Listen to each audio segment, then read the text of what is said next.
Sebuah laporan yang katanya demi kebaikan justru berubah jadi badai besar yang menyeret nama sang pelapor sendiri. Inilah plot twist paling panas dari Luwu Utara, sebuah kisah ketika langkah melaporkan pungli berubah jadi bumerang di hadapan publik.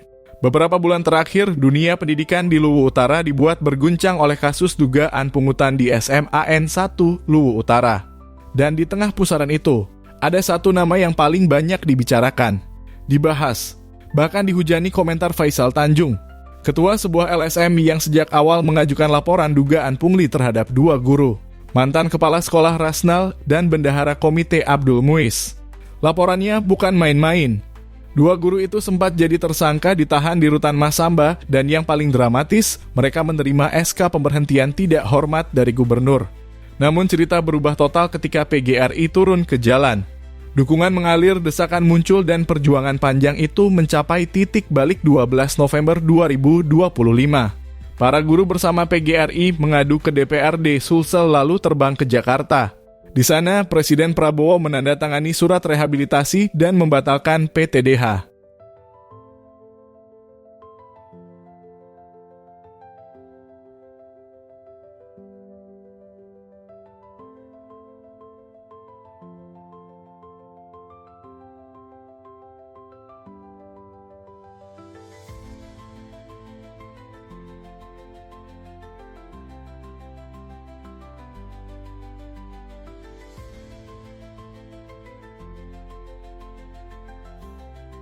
Bapak Presiden sudah menandatangani surat rehabilitasi kepada Pak Rasnal dan Pak Abdul Muiz, guru SD, SMP, SMA yang dari Luwu Utara.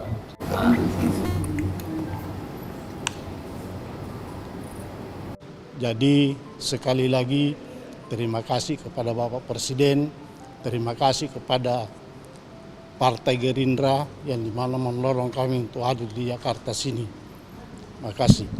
Ya, terima kasih teman-teman media. Ini adalah sebuah perjalanan yang sangat melelahkan. Kami telah berjuang dari bawah, dari dasar sampai ke provinsi. Sayangnya kami tidak bisa mendapatkan keadilan. Setelah kami bertemu dengan Bapak Presiden, alhamdulillah Bapak Presiden telah memberikan kami rehabilitasi, dan itu sebuah, saya tidak bisa mengatakan sesuatu kepada Bapak Presiden. Terima kasih Bapak Presiden, terima kasih pada Bapak Mensesnek dan teman-teman Partai Gerindra.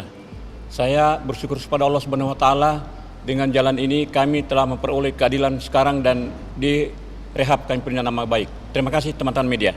Seketika fokus publik pun berputar, jika 2 guru dibersihkan, bagaimana dengan sang pelapor?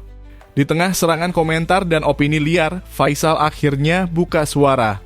Ia mengaku melapor karena mendapat informasi dari seorang siswa bernama Ferry soal pesan di grup kelas yang mengingatkan agar komite segera dibayar sebelum pembagian rapor. Baginya, nada di pesan itu terasa janggal. Faisal lalu mendatangi rumah Abdul Muiz untuk klarifikasi. Tapi pertemuan itu malah panas. Ia merasa ditantang untuk melapor jika menilai ada pelanggaran. Dan ia benar-benar melapor. Tapi kini ia merasa heran, kenapa saya yang disalahkan? Katanya, Faisal menegaskan laporannya bukan karena imbalan apapun. Ia juga kecewa disebut-sebut menerima sogokan. Di mana letak salah saya? Ujarnya dengan nada getir. Belum selesai di situ, namanya ikut terseret isu lain, kabar bahwa ia alumni SMAN 1 Luwu Utara. Tuduhan itu dibantahnya mentah-mentah.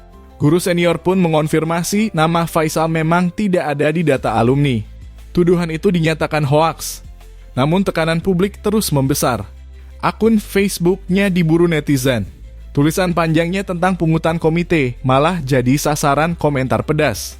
Ada yang menyebutnya iri, ada yang menuduhnya cari panggung, ada pula yang menganggapnya biang masalah. Setiap Faisal membalas komentar, respons warganet makin keras.